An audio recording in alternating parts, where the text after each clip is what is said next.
Baik, pada kesempatan yang sangat berharga bagi saya, ya. Pada saat ini saya akan memberikan materi yaitu manajemen risiko. Sebelum kita lebih jauh tentang apa sih sebenarnya risiko, saya ingin tanya dulu menurut panjenengan, menurut Anda, risiko itu apa? Ya, risiko sama dengan ketidakpastian. Oke, kalau risiko adalah sama dengan ketidakpastian, berarti kalau gitu ternyata hidup itu banyak masalah ya. Ya, karena apa yang terjadi, kita mau melakukan sesuatu apapun bentuknya ternyata berisiko kan. Oke, coba kita lihat secara sederhana saja. Pengertian risiko adalah sama dengan ketidakpastian, tapi menurut ini ya, Yuel G. Siegel dan Jay Skim mendefinisikan risiko itu ada 3, yaitu yang pertama adalah keadaan yang mengarah pada sekumpulan hasil khusus di mana hasilnya dapat diperoleh dengan kemungkinan yang telah diketahui oleh pengambil keputusan. Di situ risiko yang untuk mendapatkan keuntungan dalam pengambilan keputusannya adalah asumsinya untung. Kira-kira apa ya? Contoh yang sederhana saja yang adalah untuk dapat memulai dengan kemungkinan yang telah diketahui oleh pengambil keputusan. Artinya tahu bahwa saya akan melakukan tindakan ini, misalnya yang sederhana, kita beli sebidang tanah. Tanah ini letak dan lokasinya sangat menjanjikan. Satu, mungkin ada di pinggir jalan raya, apalagi yang mengarah ke tol. Nah, jelas kita bisa melihat durasi dengan waktu yang tidak usah menunggu puluhan tahun, hanya dengan hitungan tahun bulan kenaikannya mungkin sudah melebihi dari saat membeli. Yang kedua, variasi dan keuntungan penjualan atau variabel keuangan lainnya. Apa ya? Keuntungan penjualan atau variabel keuangan lainnya. Kalau orang sederhana itu ada pendapatan sampingan. Contohnya sederhana, misalnya saya adalah seorang karyawan, pegawai, ternyata saya masih ada waktu untuk melakukan usaha yang lain. Contoh yang paling sederhana itu adalah misalnya kita buka kelontong. Jadi apa istilahnya, buka warung sembako, kebutuhan sehari-hari. Padahal kalau dilihat secara sederhana, kita sudah punya pendapatan loh sebagai pegawai. Tetapi kenapa kita masih melakukan suatu usaha yang lain, yaitu dengan berjualan. Dengan kata lain, biasanya ya untuk mencukupi kebutuhan agar lebih layak dan sebagainya. Yang terjadi. Lalu juga yang ketiga, ada kemungkinan dari sebuah masalah keuangan yang mempengaruhi kinerja operasi, mestinya operasi perusahaan atau posisi keuangan seperti risiko ketidakpastian politik dan masalah industri. Yang ketiga, kemudian dari sebuah masalah keuangan yang mempengaruhi kinerja. Itu biasanya yang terjadi apa? Seperti contoh yang sederhana saja, untuk penggajian pegawai. Bisa juga terjadi ini. Seperti yang saya lihat saat ini yang terjadi adalah di lapangan pekerjaan Dinas Pemukiman Perumahan. Yang baru-baru ini bahwa para karyawan yang honorer untuk penerima gajinya 2 bulan sekali.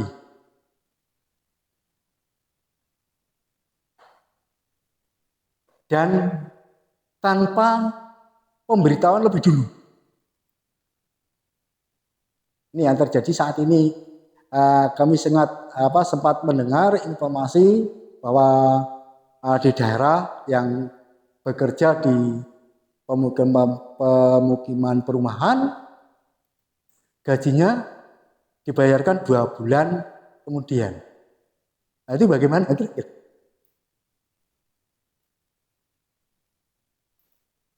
Apalagi kalau yang sangat menyolok yang dirasakan adalah bagi karyawan yang baru membentuk rumah tangga baru dan kebetulan punya anak kecil dengan penggajian yang tertunda. Nah, ini juga adalah masalah. Apakah itu mengarah ke ini? Yang politik. Atau masalah-masalah yang lain. Itu yang terjadi pada saat ini yang kami sempat ada yang bercerita seperti itu. Tapi kita sekarang akan belajar lebih jauh apakah definisi dari manajemen risiko. Ternyata adalah sebidang ilmu yang membahas tentang bagaimana suatu organisasi menempatkan ukuran dalam memetakan berbagai permasalahan yang ada dengan menempatkan berbagai pendekatan manajemen secara komprehensif dan sistematis. Ukuran. Kata lainnya itu apa sih ukuran itu? Tolok ukur. Kalau dalam penelitian itu biasanya sebagai indikator. Jadi sesuatu yang membahas tentang menerapkan indikator dalam memetakan berbagai permasalahan. Nanti kita lihat berbagai permasalahan itu kalau kita lihat terus.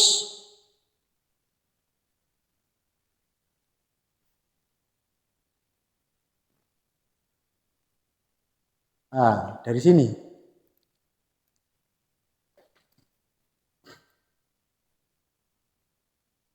Model risiko ada 2, yaitu yang pertama adalah risiko murni, yang kedua adalah risiko spekulatif atau risiko yang berspekulasi. Nah, nanti yang risiko yang berspekulasi itu yang bagaimana? Risiko murni itu yang bagaimana? Risiko murni adalah di sini terbagi menjadi 3 model, yaitu risiko aset fisik, risiko karyawan, dan risiko legal. Contoh risiko aset fisik, di situ ada kebakaran, banjir, gempa bumi, gunung meletus, dan lain sebagainya lah. Dan sebagainya itu kira-kira apa ya menurut panjenengan? Gunung meletus, banjir, gempa, tsunami, yang kemarin juga sudah disinggung kan? Apakah itu masuk dan sebagainya? Ini adalah risiko yang terjadi timbulnya alam, atau itu risiko yang terjadi alam. Lalu juga risiko karyawan.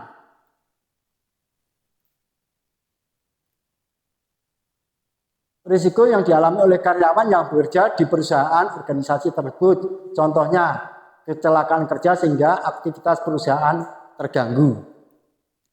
Apa ya itu kira-kira maksudnya? Kecelakaan kerja sehingga aktivitas perusahaan terganggu. Yang baru-baru ini kita bisa melihat ada tanker yang terbakar di pelautan mana itu?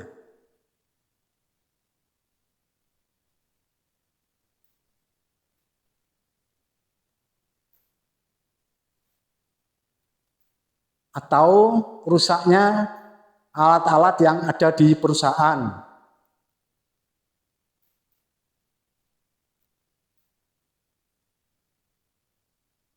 Atau contoh yang lain, kecelakaan kerja, termasuk yang bisa dipahami dengan tiba-tiba terjadi pemogokan kerja.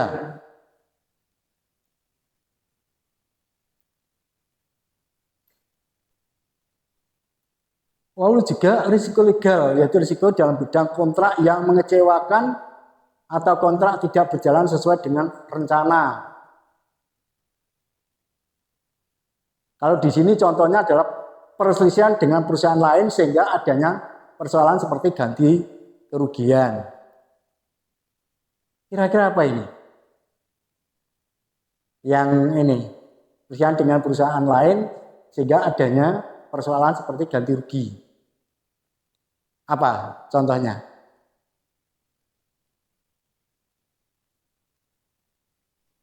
Kalau kita melihat istilah perselisihan, perselisihan itu apa berarti?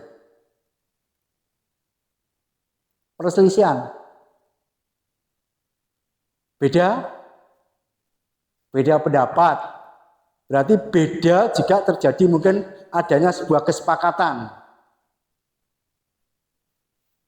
Misalnya ini bisa juga secara sederhana, apakah karena pinjam alat yang pada waktu kontrak kesepakatannya bagaimana,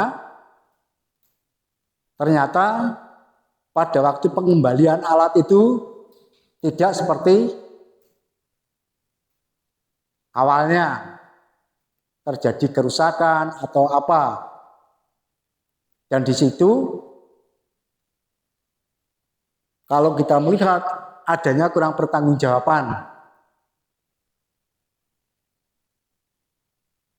Contoh yang konkret yang terjadi di masyarakat itu biasanya, ini yang sederhana itu biasanya adalah pinjam alat semprot tanaman. Ada orang punya semprot tanaman padi, kebetulan dipinjam untuk nyemprot melon. Tanpa dibersihkan dan sebagainya, langsung dikembalikan. Terus orang yang mau nyemprot padi tadi, atau sebaliknya, karena alatnya belum dibersihkan dengan baik, tidak diceritakan bahwa itu digunakan untuk nyemprot, misalnya kalau tadi dia penyemprot padi untuk melon, dia tanpa memberitahu, itu juga terjadi kerugian. Karena mengalami kegagalan dari melon yang ditanam itu mungkin mengalami apa itu ya? Alum itu apa bahasa layu? Pernah nggak terjadi seperti itu di market? Pernah. Iya, karena itu tadi tidak menyampaikan bahwa ini tadi aku pinjam untuk ini tanpa cerita. Nah, makanya ini adalah termasuk terjadinya sebuah perselisihan hanya karena hal-hal yang sederhana, tetapi juga bisa membuat sesuatu yang besar yang sangat merugikan kepatalan. Makanya risiko bisa dipahami adalah ketidakpastian. Lebih jauh kita bisa melihat bahwa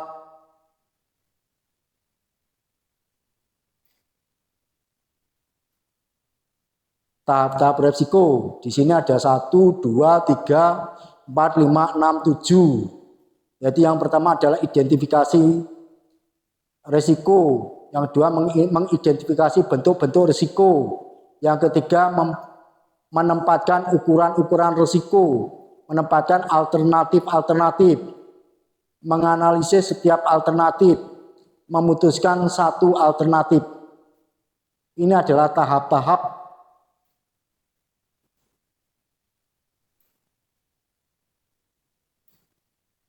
dalam melaksanakan risiko. Lalu juga manfaatnya manajemen risiko di suatu perusahaan. Agar supaya perusahaan mempunyai manfaat adalah perusahaan memiliki tolak ukur yang kuat sebagai pijakan dalam mengambil setiap keputusan. Lalu juga mampu memberi arah bagi suatu perusahaan dalam melihat pengaruh-pengaruh yang mungkin timbul baik secara jangka pendek maupun jangka panjang. Mendorong para manajer dalam mengambil keputusan untuk selalu menghindari risiko dan menghindari dari pengaruh terjadinya kerugian, khususnya kerugian dari segi finansial. Dan biasanya yang terjadi, setiap orang mau berusaha, itu yang dipikirkan adalah sebuah keuntungan yang dipikirkan tanpa memperdulikan, tanpa memperhatikan risiko yang ada. Lalu juga memungkinkan perusahaan memperoleh risiko kerugian yang minimum. Ternyata kalau kita melihat ini, risiko itu ternyata bisa dikelola. Ternyata risiko itu bisa dikelola. Contoh yang sederhana saja. Bagaimana saya dari rumah sampai ke kampus dengan kendaraan yang ada supaya saya tidak mengalami hambatan atau masalah. Sebelum mereka menggunakan fasilitas yang ada, contoh kendaraan, mobil misalnya, mereka ngecek terlebih dahulu bagaimana keberadaan rodanya, bannya, bagaimana bahan bakarnya, apakah sudah diisi air untuk pendingin dan sebagainya. Jadi sudah dicek dengan seksama. Kita bisa melihat bahwa apakah benar risiko itu dapat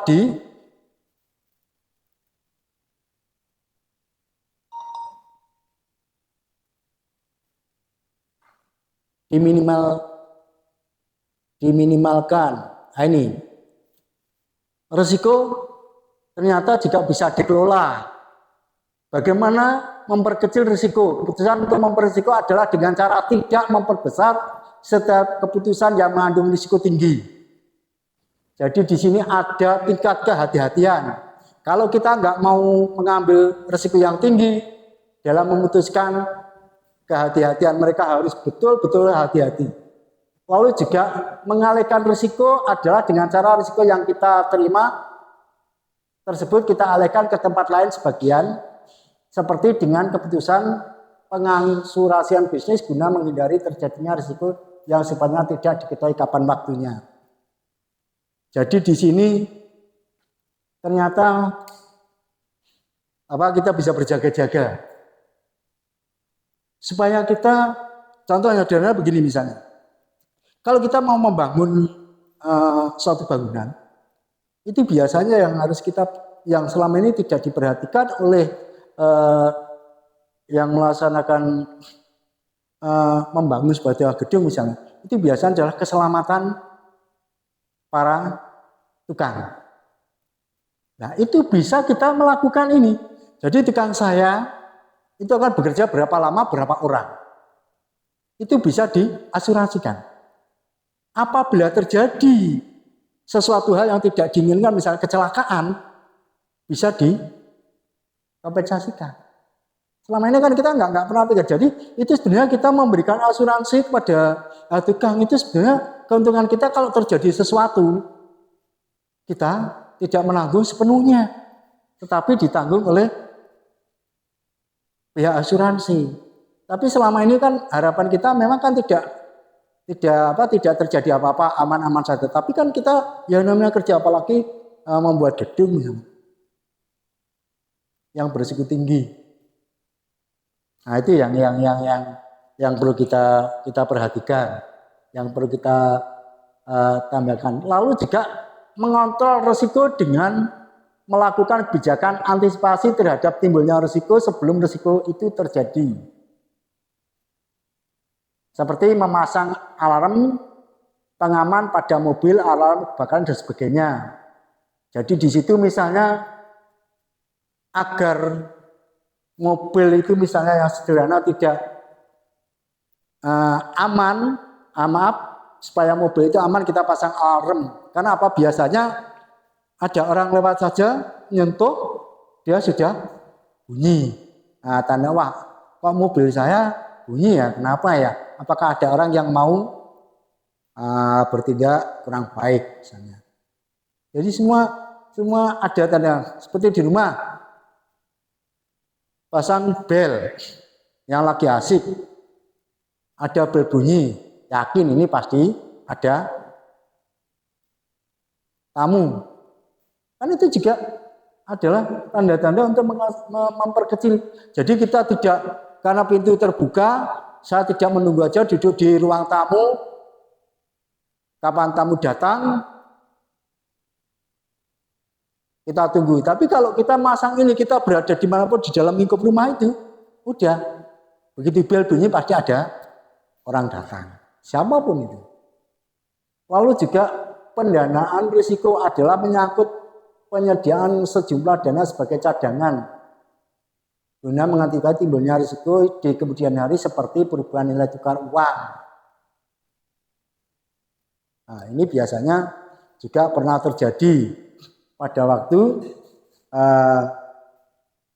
rupiah naik, dolar nurun. Pernah terjadi tahun berapa itu yang banyak orang menjadi kaya mendadak pada waktu dia menyimpan dolar dengan dirupiahkan menjadi nilai tinggi. Pernah terjadi juga. Nah, sampai di sini kita bicara tentang risiko. Mungkin ada yang ingin tanya secara sederhana, apa yang ingin ditanyakan yang berhubungan dengan ini, monggo kami beri waktu. Oke, sini dulu atau sana dulu? Oke, sini dulu, monggo. Oke. Izin tanya Pak, apa yang dimaksud dengan contoh-contoh resiko?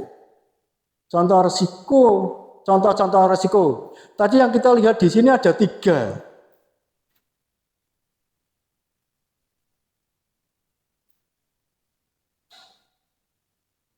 Nah ini yang risiko spekulatif, sebenarnya adalah yang risiko murni.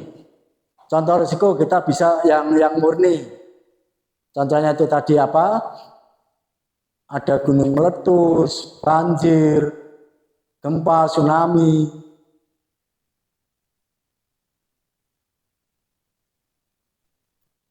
Yang kemarin itu juga mungkin bisa juga terjadi Lapindo. Itu yang secara fisik itu yang murni. Lalu yang spekulatif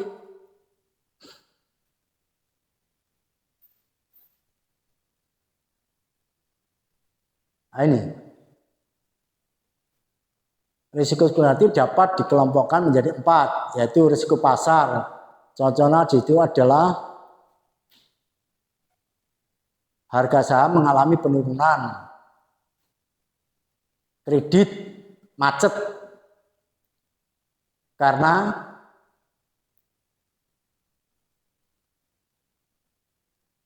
banyak yang tidak menyelesaikan pinjamannya. Lalu juga kepemilikan kas menurun sehingga tidak mampu membayar hutang pada jangka waktu yang telah disepakati, telah ditentukan. Juga terjadinya kerusakan pada alat-alat pelengkap inventaris, elektro. Hanya yang panjenengan tanyakan apa tadi? contoh-contoh risiko. Nah, kita bisa melihat dari sini. Karena risiko itu sendiri dibagi menjadi dua, yaitu murni dan spekulatif. Iya, monggo, panjenengan.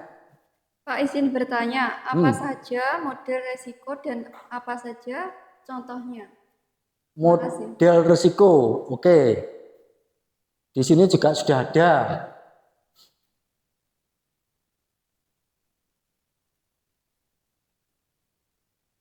Loh, oh sudah, terima kasih. Oke, kita juga model risiko ya.